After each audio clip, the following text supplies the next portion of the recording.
It was the kind of afternoon that seemed harmless, bright, soft, and ordinary. Late March in Wheaton, Maryland, 1975. A quiet suburb where the hum of lawnmowers and the laughter of neighborhood kids blended into a soundtrack of safety.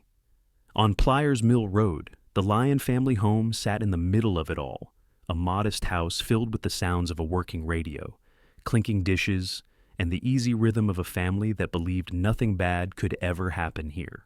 John Lyon was a familiar voice to thousands, an upbeat radio personality who spent his mornings talking to Washington commuters through WMAL AM. His wife, Mary, handled the small chaos of raising 4 children with warmth and steadiness. Their oldest son, Jay, was 15, already testing his independence. Their youngest, Joseph, was 9, still clinging to childhood. Between them were the sisters, Sheila, 12, and Catherine, 10, inseparable and full of the kind of energy that filled a house with noise. That morning, the house felt peaceful. Spring break meant no alarm clocks, no school buses, no hurry. The girls slept in until mid-morning, then helped themselves to breakfast while their brothers planned a trip to the basketball court down the street. Outside, the air was cool and bright, the kind of weather that made you want to walk anywhere just for the sake of walking. When Sheila suggested going to the mall, it wasn't anything unusual. Wheaton Plaza was less than half a mile away, a place where every kid in town hung out for pizza, window shopping, or Easter decorations. It was safe. Everyone went there. Mary Lyon had reminded them to be home by 4. She even suggested lightly that they stop for pizza at the Orange Bowl, one of their favorite spots. Catherine, the younger of the two, laughed as she mentioned how the price of a slice had just gone up from 40 to 45 cents. She stuffed 2 crumpled dollar bills into her pocket, tied her blonde hair back, and slipped into her worn sneakers. Sheila followed, her gold-rimmed glasses catching the morning light as she grabbed her denim jacket from the back of a chair. At around 11:30, they stepped out the front door, 2 sisters heading toward the mall on a bright Tuesday in a neighborhood where danger felt like a foreign word. Neighbors would later remember seeing them walking together down the sidewalk, Sheila taller, a little protective of her younger sister, both of them talking animatedly about birthday plans coming up the following week. Neither could have known that this ordinary walk would be the last one they ever took together. By early afternoon, the plaza was buzzing. Teenagers milled around the record store. Families browsed Easter displays. The smell of fried dough and cheap pizza drifted through the air. Around 1 o'clock, witnesses recalled seeing the Lyon sisters sitting on a bench near the Orange Bowl, chatting with a man who stood out only because of what he carried, a small tape recorder. He looked friendly enough, well-groomed, maybe in his 50s, dressed in a brown suit. Some remembered him saying he was collecting voices for a local radio program, inviting children to speak into his microphone. No one thought twice. At roughly 2 o'clock, Jay Lyon, their brother, stopped by the Orange Bowl himself. He saw his sisters sitting at a table together, eating pizza and laughing. They seemed fine, and they were alone. It would be the last confirmed sighting of Catherine and Sheila Lyon alive. Back home, Mary Lyon was starting to think about dinner. Fried chicken, she'd decided. By 5:30, the house filled with familiar smells, and she set the table for 6. She glanced at the clock again. 4 had come and gone, then 5. She wasn't worried. Not yet. The girls probably lost track of time, but by 6, her confidence was fading. By 7, as the streetlights blinked on outside and their plates sat untouched, the easy rhythm of the Lyon household broke. John called their names into the night air as he checked the sidewalks, the schoolyard, the plaza. Neighbors joined in, flashlights cutting across lawns and hedges. The quiet Wheaton evening, usually filled with the hum of crickets and traffic, was now broken by distant shouts and the sound of car doors slamming. When the call came in to Montgomery County Police just before 7:30, it was logged simply as 2 missing juveniles. But by the time the first patrol car arrived, officers could already feel it. This wasn't a case of children who lost track of time. It was something else, something heavier. Search dogs were brought in before midnight. Their handlers followed faint scents down the familiar route from the Lyon house toward Wheaton Plaza. The trail led through the parking lot, past the shopping center's outer edge, and stopped abruptly near a department store's side exit. The dogs circled, confused, then sat down. To the trained eye, that silence spoke volumes. It meant the trail ended there. Back home, Mary sat by the phone, the house now filled with relatives and neighbors offering comfort that didn't reach her.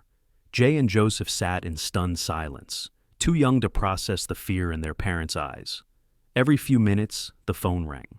Every time, she hoped it would be one of the girls. It never was. By midnight, Wheaton was no longer just a quiet suburb. It had become the center of something darker, a mystery that would grip the nation for decades. Outside, the air grew colder as officers moved methodically through alleys and ditches, flashlights slicing through the dark. The Lyon home glowed faintly from the inside, the front porch light left on in case the girls came walking up the path. But the hours passed, and no one appeared. When dawn broke the next morning, the sun rose over a neighborhood that no longer felt safe. Flyers would soon cover every street corner. News reporters would descend on the plaza, but in that first quiet night, before the headlines and the theories, it was just a family staring into the dark. 2 empty chairs at the breakfast table, 2 untouched beds upstairs, and a town realizing that safety could vanish in the space of an afternoon. Somewhere between the mall and home, Sheila and Catherine Lyon had disappeared, and Wheaton, Maryland would never be the same again. By the next morning, Wheaton Plaza had transformed. What had been a backdrop for teenagers and shoppers only a day earlier was now a scene filled with uniformed officers, reporters, and frightened parents watching from behind yellow tape.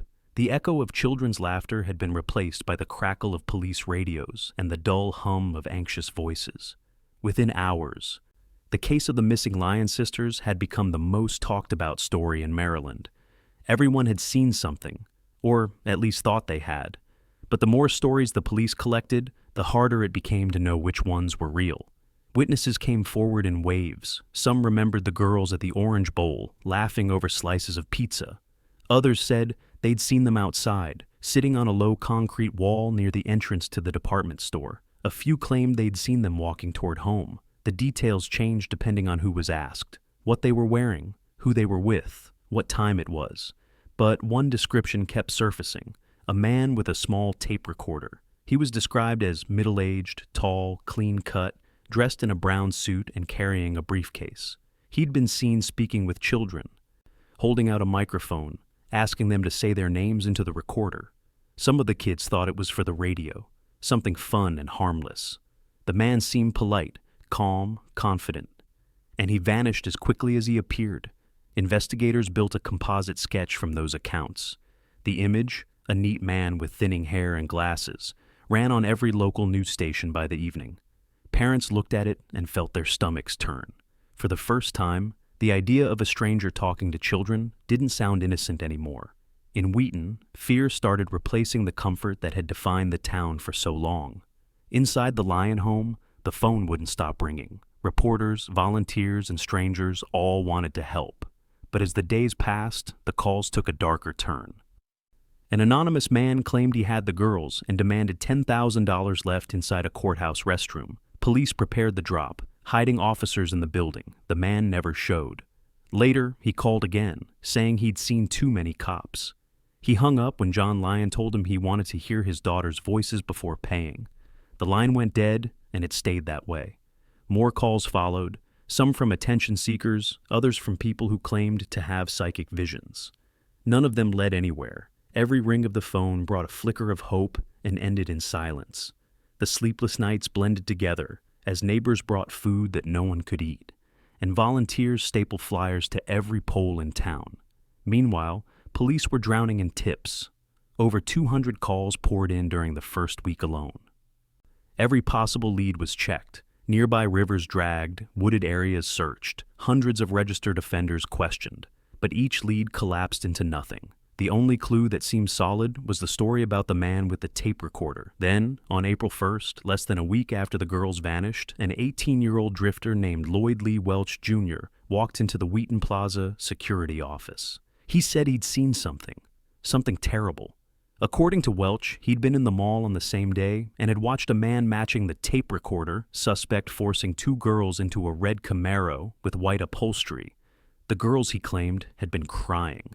It was exactly the kind of lead detectives needed.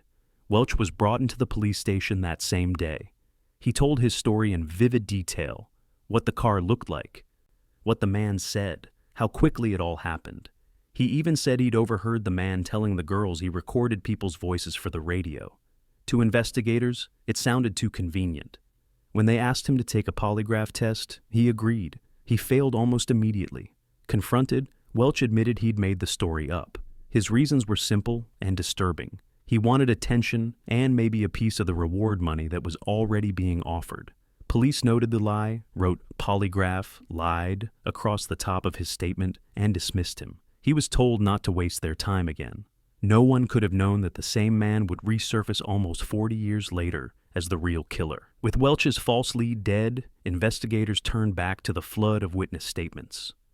A young girl who had known the Lyon sisters mentioned another man she'd seen that day. Younger, maybe in his 20s, long hair, acne scars, a shabby jacket. He'd followed her and the sisters for a while, staring in a way that made her uneasy. She remembered telling him off before walking away. Her description didn't match the older tape recorder man, but police didn't know what to make of it. They sketched both suspects anyway, and circulated both images, unsure whether they were looking for one man or two. The conflicting sketches fueled rumors. Some residents were convinced the kidnapper was part of a local child trafficking ring. Others believed the girls had been taken out of state. Calls came in from as far as Virginia, Pennsylvania, even Ohio. Each one was logged, checked, and ruled out. By the second week, hope was fading. Search teams combed every field and storm drain within 10 miles. Helicopters circled low over wooded areas. Divers swept nearby ponds. Nothing. The investigation, despite its scale, was unraveling under its own weight. Leads contradicted each other, timelines overlapped, and crucial hours had already been lost. The Lyon family watched as the story that had once been theirs became a national headline. Every morning, their faces were on the front page, "Missing Sisters, Bold and Heartless." John tried to hold the family together, going on air to thank volunteers and ask for privacy. But in quiet moments, his voice cracked.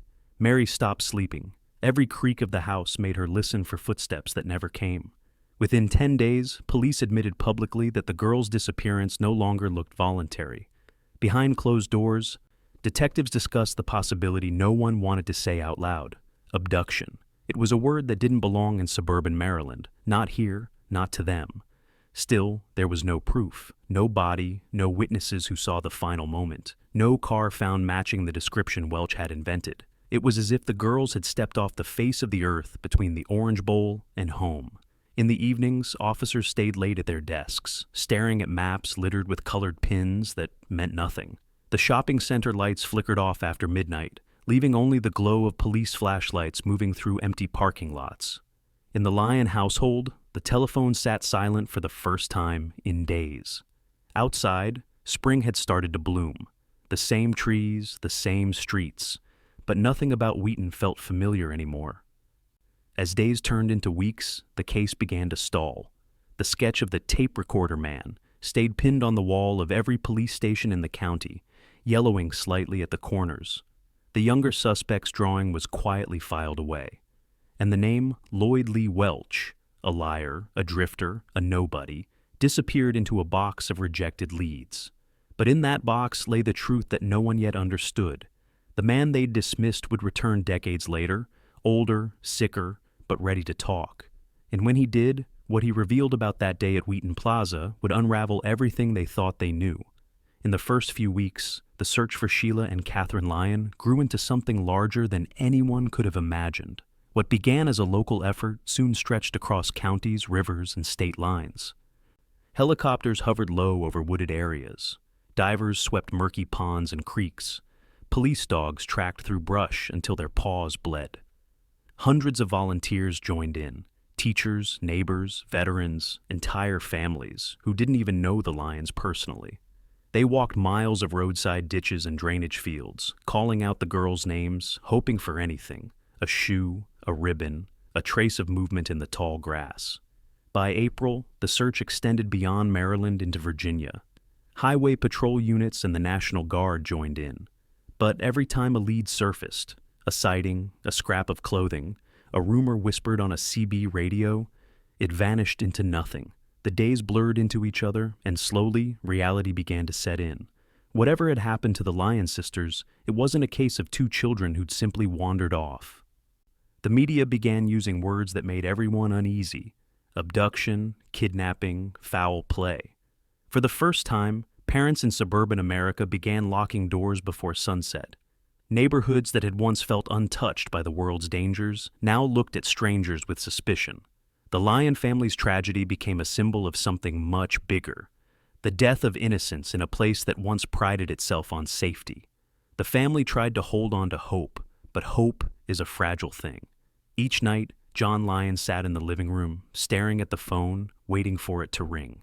He'd spent his career speaking to thousands of listeners, but now there was nothing left to say.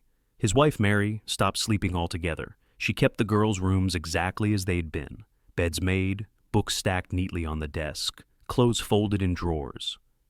On birthdays, she still set out their plates at the kitchen table, 2 pink cups beside them, because doing anything else would feel like giving up. Investigators refused to quit. For years, they chased down every possible lead, sometimes dozens in a single week. Anonymous letters claimed the girls were being held in secret. One caller said they'd been sold across state lines. Another insisted he'd seen them in a church basement in Delaware. None of it held up. But the most chilling leads were the ones that almost seemed real. In 1979, detectives thought they finally had a break. A man named Fred Coffey, convicted of child molestation in North Carolina, surfaced as a possible suspect. He'd been in the Maryland area around the time the sisters disappeared and had a long history of crimes involving young girls. His methods matched the profile: soft-spoken, manipulative, calculated. When investigators traced his movements, they found he'd applied for a job near Wheaton just days after the disappearance. For a while, it felt like the case might finally be cracking open, but Coffey's alibi held. He'd been out of state at the time. Another suspect cleared, another door slammed shut. Through the late 70s and into the 80s, the investigation began to fade. New crimes demanded attention, new faces filled the department, and slowly, the Lyon sisters' file was pushed to the back of the cabinet. But it never went away. For every detective who rotated off the case, another came in and quietly reopened it after hours. They would sit alone in the evidence room, surrounded by cardboard boxes, photographs, and yellowed notes, wondering what they were missing. Each of them said the same thing in later interviews: the case got under their skin. It followed them home, sat in the back of their minds, and stayed there. By the early 1980s, the Lyon case had become a kind of ghost story in Maryland law enforcement. Recruits heard about it in training. Veterans spoke of it in low tones, like a curse that haunted the department. Everyone had a theory: that the girls had been trafficked, that they'd been buried somewhere deep in the woods, that they'd been taken by someone from their own community. But theories don't solve cases. They just make the silence louder. As the years passed, the world around the case changed. Television shows began broadcasting missing children's photos at night.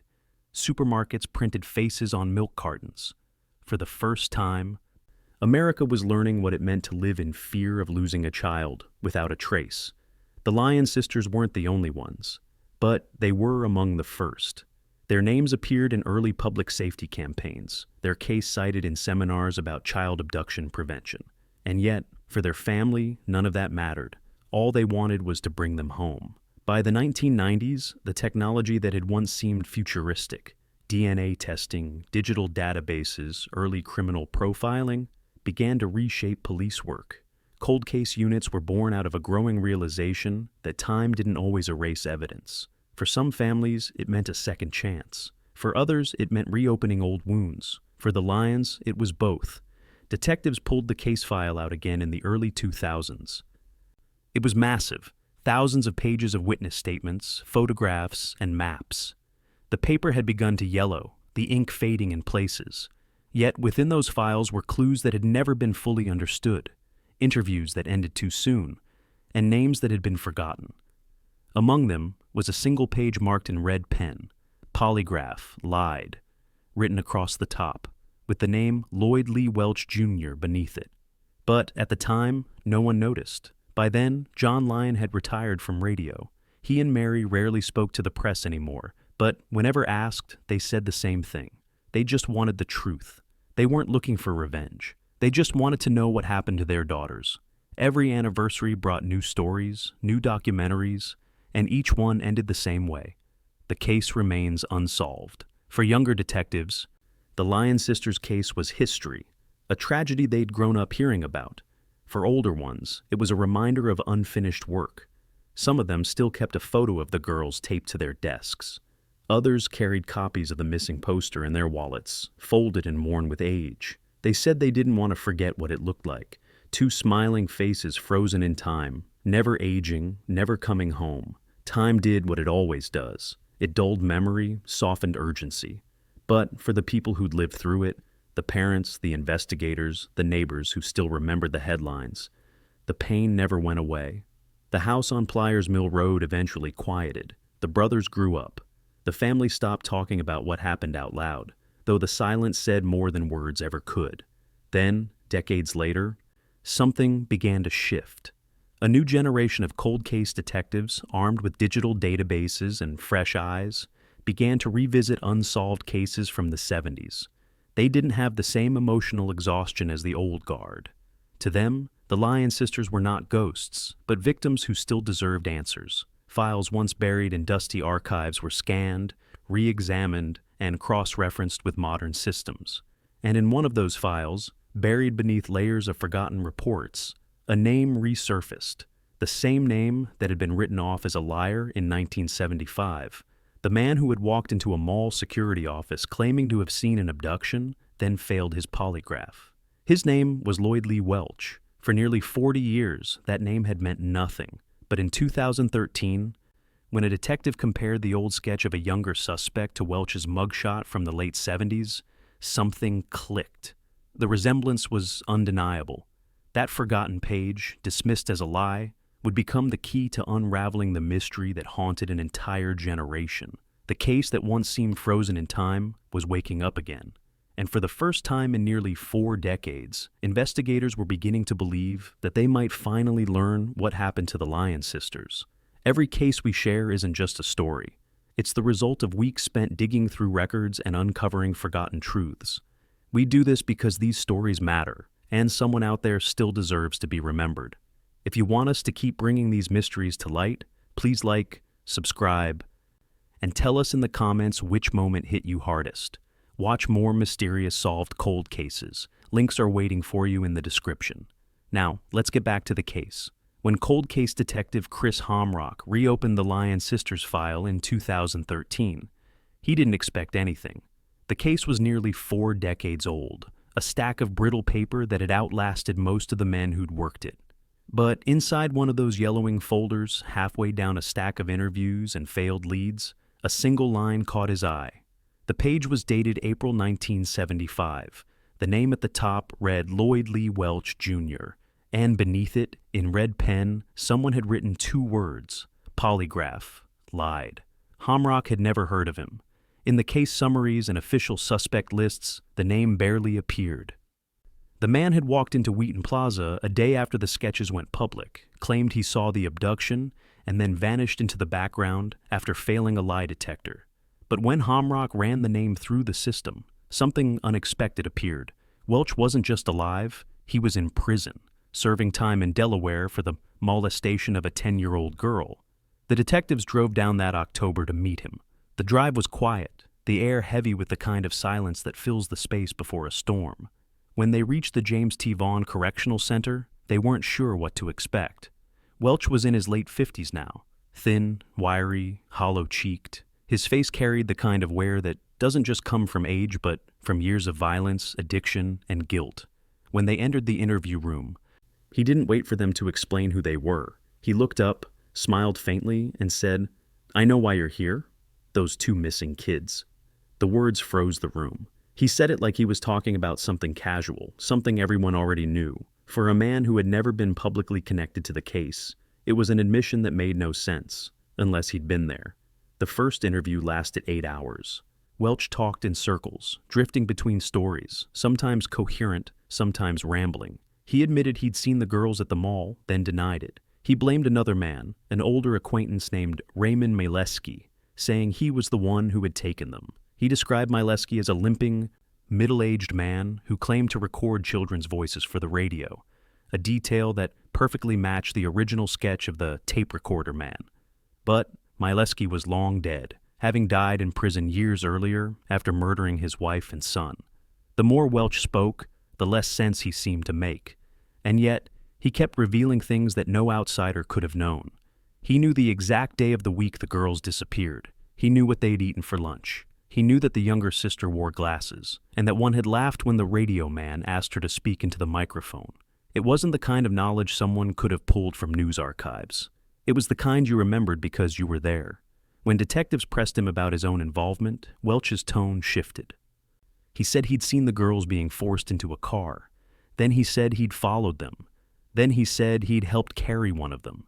His stories contradicted each other, but a pattern was starting to form. Every version kept him close enough to the crime to describe it, but distant enough to deny responsibility. Over the following months, investigators kept returning. Each time, Welch's stories changed, like someone testing which version might hurt least. In one version, the girls were taken to a house in Suitland, Maryland, the home of Raymond Mileski. He said he'd seen them drugged, tied up, and later killed in the basement. In another version, it was a different house altogether, one belonging to his own uncle. He said he'd looked through a small window, seen one of the girls crying, then ran away. The lies didn't matter as much as the truths hidden inside them. Each new story gave detectives another thread, another location, another name, and every name led back to the same family, the Welches. As detectives dug deeper, they began to uncover something far darker than a single crime. The Welch family was known around rural Appalachia, especially in Virginia, for keeping to themselves. An insular clan spread across old properties in Hyattsville, Maryland, and a mountain hollow outside Thaxton, Virginia.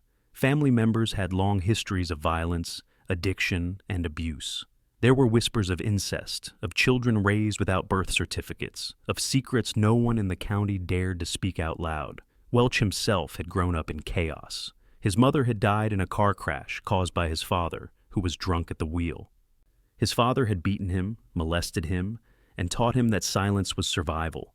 That pattern of violence didn't stop with Lloyd. It continued through cousins, uncles, brothers. It was a family where truth didn't exist, only loyalty and fear. During one interview, detectives placed a map on the table and asked Welch to show them where he thought the girls might have been taken. He stared at it for a long time, tracing the lines of highways and borders with a shaking finger. Then, almost absently, he pointed south. "Down there," he muttered, "Taylor's Mountain." Taylor's Mountain sat deep in Bedford County, Virginia, a rugged wooded ridge where the Welch family owned land. It wasn't on anyone's radar before that day, but Welch mentioned it casually, like it was a place everyone already knew. When detectives pressed him, he said something that made the hair on their arms rise. "There was a fire there," he whispered. "It burned for days." That single phrase changed everything. Investigators began connecting the dots. The girls' disappearance in Maryland, the Welch family property in Virginia, and the decades of silence that had followed.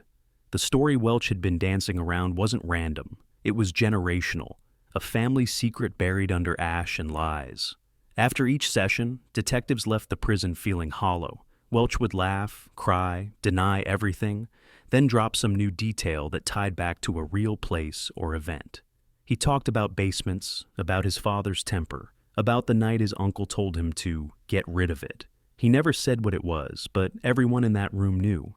When the detectives returned to their office, they started pulling property records, interviewing surviving family members, tracing old police reports. One cousin mentioned seeing a bonfire on the mountain back in 1975, a fire so big it could be seen from the highway. Another relative said Welch had shown up at the property around that time, nervous, with something large stuffed in a duffel bag. Forensic teams began preparing for searches. The mountain was remote, overgrown, and unforgiving. But if what Welch said was true, the evidence was still there. Maybe not bodies, but something. Something that could speak for the sisters after 40 silent years.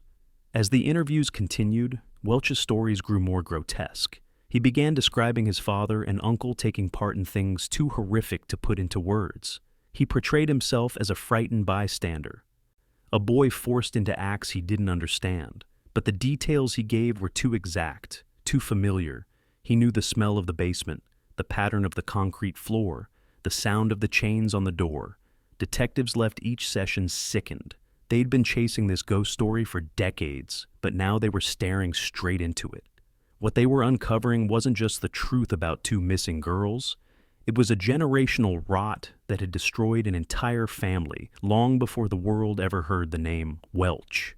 By the end of the year, the team had gathered enough leads to begin physical searches in both Maryland and Virginia. But even as the pieces began to align, Welch continued to play his game, denying one thing, hinting at another. When asked directly where the girls' remains were, he smiled faintly and said, "You'll find them where the fire was."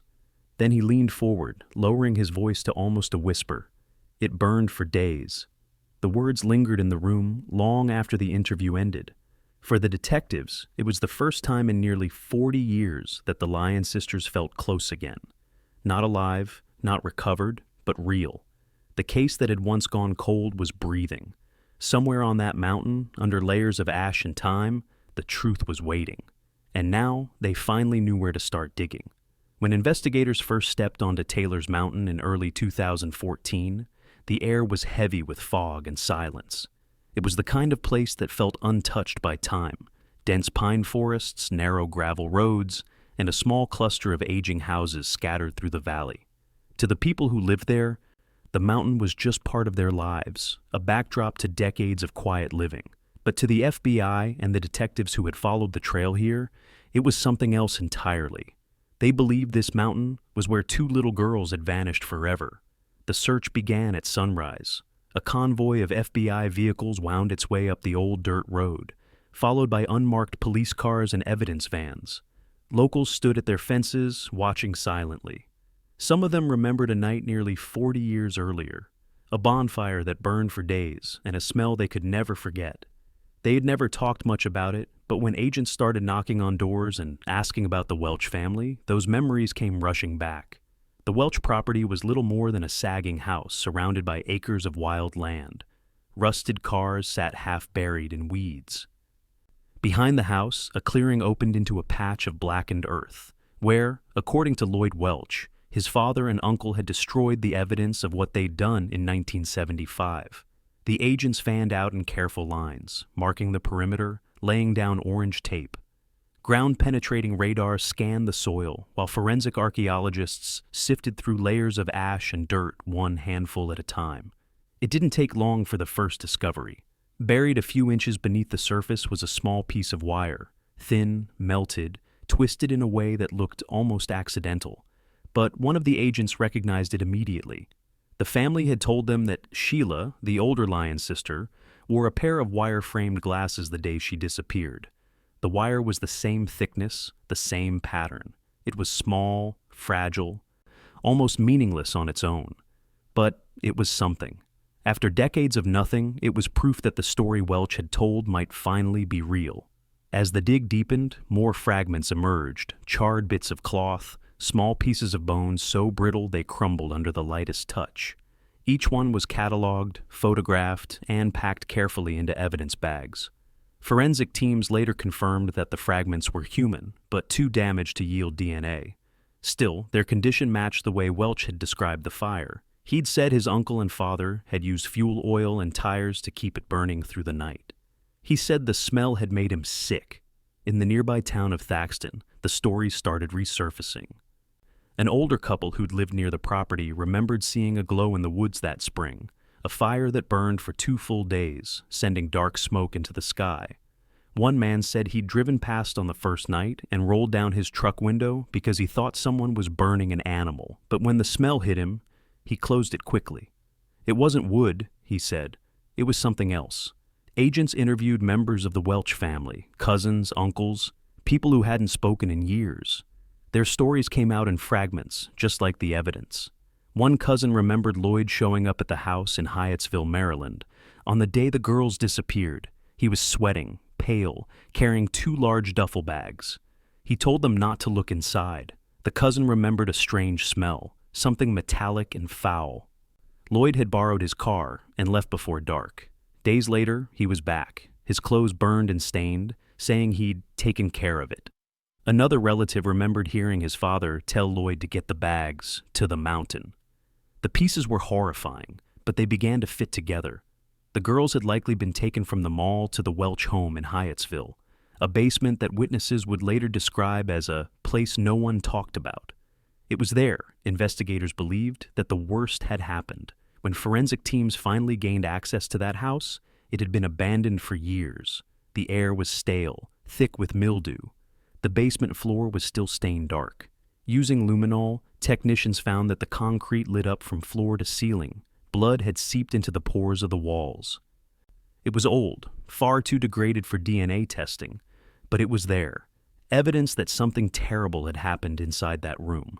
The discovery on Taylor's Mountain only confirmed what investigators already suspected.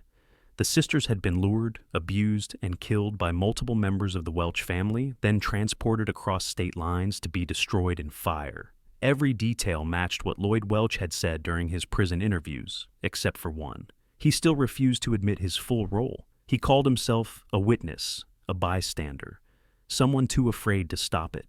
But the evidence said otherwise. For the detectives who'd spent years chasing this case, the discoveries were both vindication and torment. Every scoop of soil felt like proof, but also a reminder of how long it had taken to find it. They'd been chasing shadows for 40 years, and now the truth was quite literally buried beneath their feet. When the evidence was shipped back to the FBI lab in Quantico, the report that came back was blunt. The items were consistent with remains exposed to high-temperature combustion, likely in 1975. That was enough.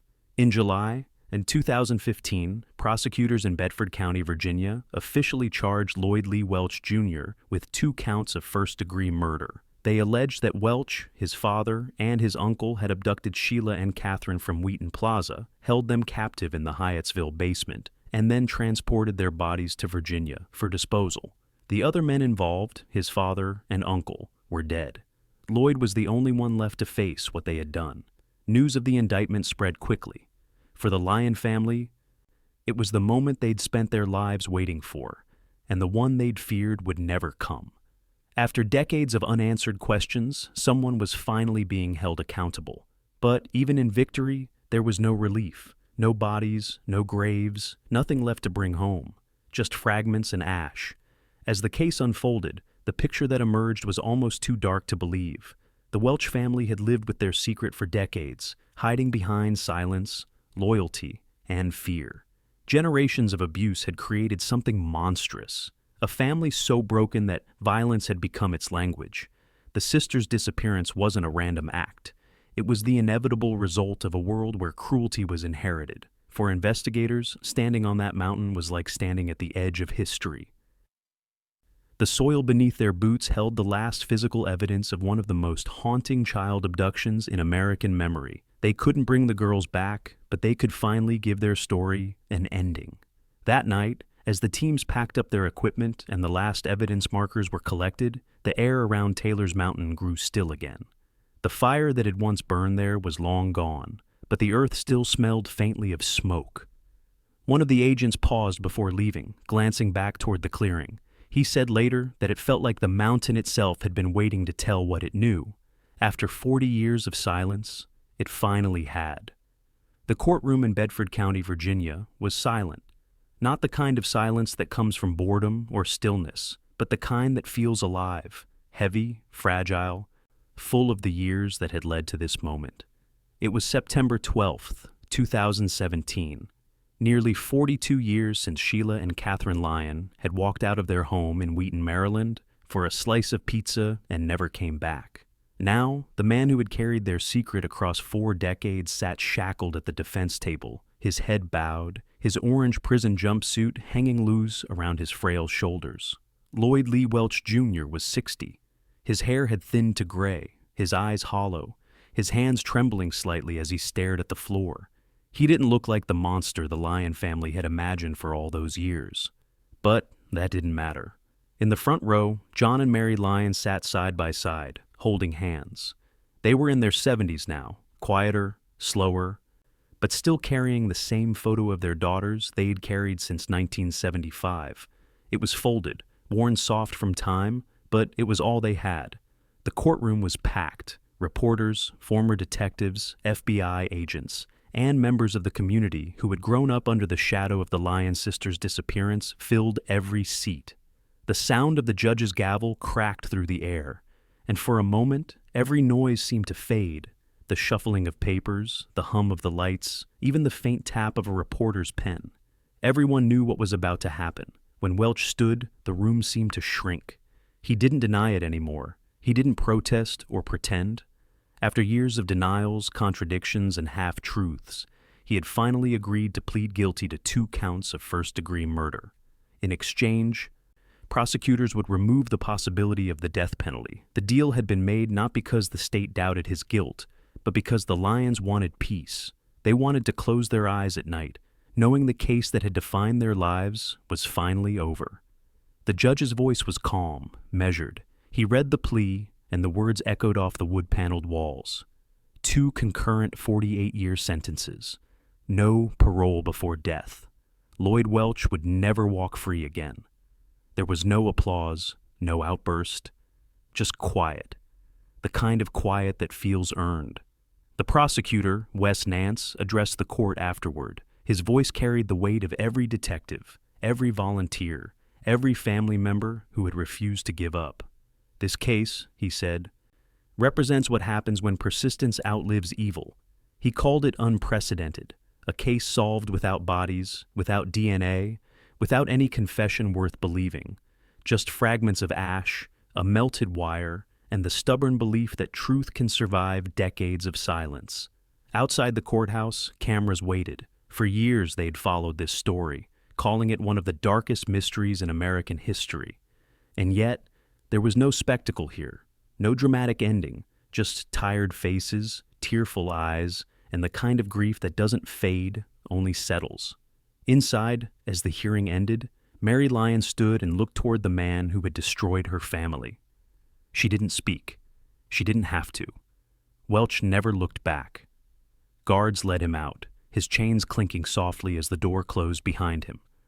For the first time since 1975, the Lyon family sat in a room knowing that the person responsible had been forced to face it, even if it had taken half a lifetime. Detectives who had spent their careers chasing ghosts felt it too. Some of them had retired before the arrest. Others had died waiting for closure. But for the few who had lived to see this day, it felt like something sacred. They remembered the years when every lead turned to dust, when every false confession crushed hope, when they'd looked into the eyes of grieving parents and had nothing to offer. Now, after all that time, they finally did. The investigation had changed more than just one family's story. It had changed how America handled cold cases. The Lyon sisters' disappearance had become one of the earliest examples of how persistence, cooperation between jurisdictions, and new forensic techniques could resurrect forgotten cases. The National Center for Missing and Exploited Children, which didn't even exist when the girls vanished, later called it one of the most significant child abduction resolutions in U.S. history. They said it proved something that investigators across the country had always hoped was true, that even decades later, the truth can still be found. After the sentencing, John Lyon stood briefly outside the courthouse. Cameras surrounded him, but his words were simple. He thanked the detectives, thanked the prosecutors, thanked the communities in Maryland and Virginia that had never stopped searching. His voice cracked as he said, "We just want to say thank you. It's been a long time." Then he stopped speaking and turned away, holding his wife's hand as they walked down the courthouse steps together. There were no remains to bury, no graves to visit. The mountain where the girls' bones had burned was still there, quiet, overgrown, holding what little it had left.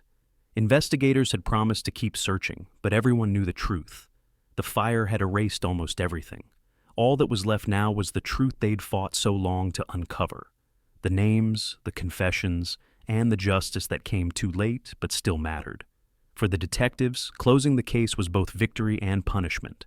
Solving it meant admitting what had really happened. 2 sisters, taken from the safety of their neighborhood, vanished into a world of violence no one could have imagined. The story had haunted an entire generation, shaping how parents protected their children, how law enforcement hunted predators, and how America learned to live with the fear of the missing.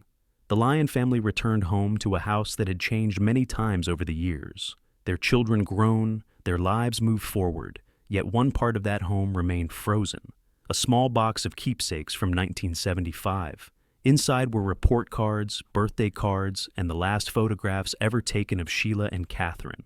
They placed the newspaper from the sentencing inside that box too. For them, it wasn't closure. It was something quieter. A moment of stillness that finally made sense after 42 years of noise. The years ahead would bring documentaries, books, and interviews. People would debate how the case was solved, how the clues were missed, how the monster had hidden in plain sight. But for the family, none of that mattered.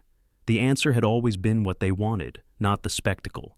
They'd lived long enough to see justice, even without recovery, even without reunion. Time moved on, as it always does. But the faces of two smiling girls never changed. They remained on missing posters that had once hung in every shop window in Maryland, now preserved behind glass at the Montgomery County Police Museum. The posters are faded, the ink yellowed, but their eyes still look out, the same way they did in 1975. For visitors who pass by, they're just another cold case. But for those who remember, they are a reminder of everything this case took and everything it gave back. Justice, even without bodies. Closure, even without peace.